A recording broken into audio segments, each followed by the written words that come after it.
상상해보세요. 미얀마는 장군들이 권력을 쥐고 있는 나라입니다. 아편과 합성 마약이 전쟁을 부추깁니다. 쿠데타가 반복되고 인종 청소로 난민 캠프가 국경 너머에 생깁니다. 이것이 바로 우리의 주제입니다. 미얀마장 군아편 쿠데타 그리고 인종 청소입니다. 우리는 누가 돈을 관리하는지 알아볼 것입니다. 왜 사람들이 집을 떠나는지도요. 이웃 나라들의 역할과 앞으로의 상황도 침착하게 사실에 기반해 분석합니다. 20세기 중반부터 미얀마는 대부분 군부 통치를 받았습니다. 군부는 대도시와 수입원을 장악했습니다. 산과 숲에서는 전투와 도로 봉쇄가 계속됩니다. 사람들은 집을 떠나 고연지 통화는 폭락하며 사업체들은 문을 닫습니다. 원조가 항상 도달하는 것은 아닙니다. 수익은 비취와 루비가스 고급 목재에서 나옵니다. 마약 밀매도 중요한 수입원입니다. 군부가 권력 부처와 돈에 접근하는 한민간 정부는 약합니다. 어떤 합의도 쉽게 무산될 수 있습니다.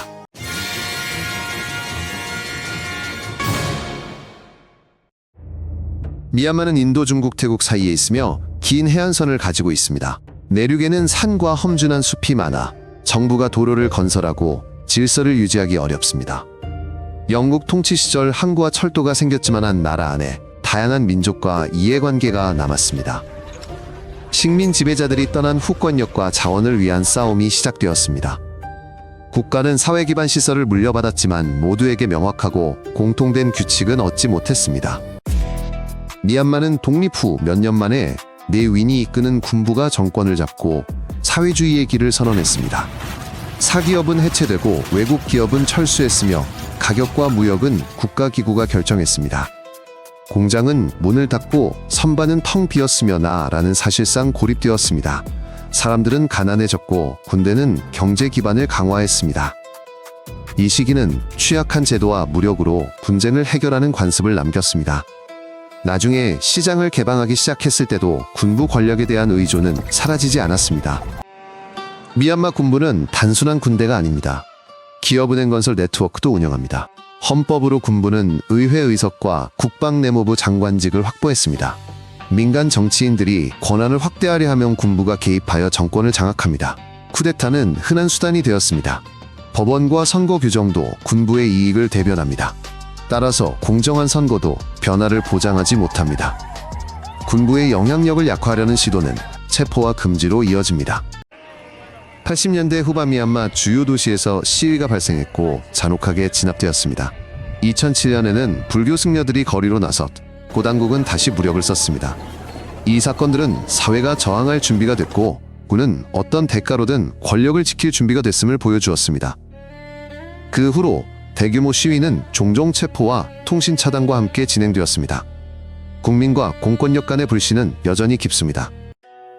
미얀마에는 버마족, 카렌족, 카친족, 시안족 등 다양한 민족들이 삽니다. 그들은 언어 전통 그리고 권력에 대한 견해가 다릅니다. 독립 후 일부 지도자들은 광범위한 자치권을 요구했습니다. 협상은 결렬되었고 산과 숲에서는 전투가 벌어졌습니다. 실제 전선은 거의 없습니다. 마을과 도로 근처에서 충돌이 발생하고 사람들은 숲과 캠프로 피신합니다.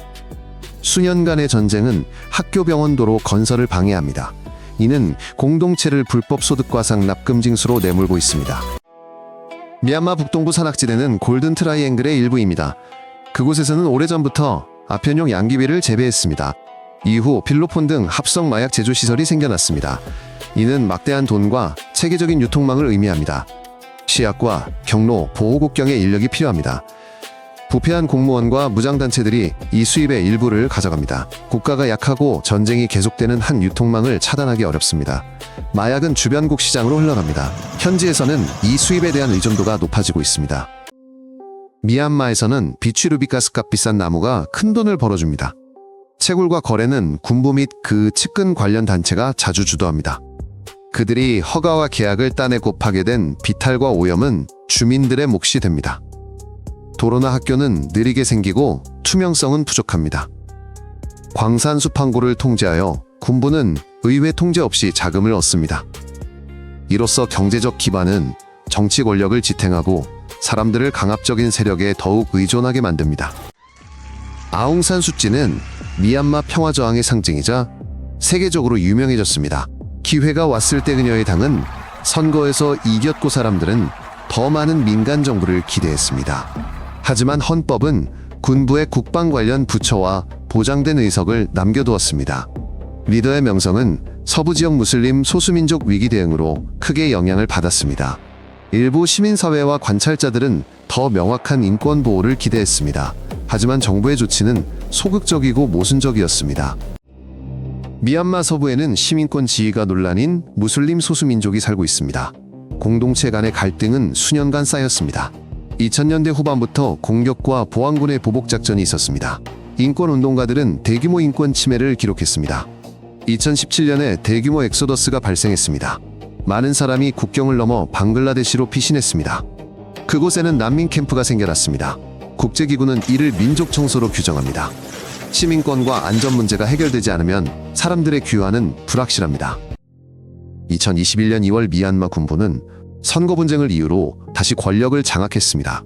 시민 지도자들은 구금되고 의회는 해산되었으며 대규모 시위와 시민 불복종 운동이 시작되었습니다. 대응은 가혹했습니다. 총격 체포 통행 금지가 이어졌습니다. 일부 운동가들은 지하로 숨었고 소수 민족 무장 단체들이 강화되었습니다. 경제는 침체되었고 통화 가치는 하락했으며 기업들은 프로젝트를 중단했습니다. 미래에 대한 신뢰는 사라졌고 해외 이주와 국내 이동이 증가했습니다. 쿠데타 후 미얀마 정권은 통신과 인터넷을 자주 끊었습니다. 플랫폼도 막고 독립 언론을 탄압했습니다. 기자와 블로거들은 보도 때문에 자유를 위협받습니다. 뉴스 사이트들은 폐쇄되었고 사람들은 암호화된 채팅과 오프라인 네트워크로 이동했습니다. 통신 차단은 학업사업 가족과의 연결을 방해합니다.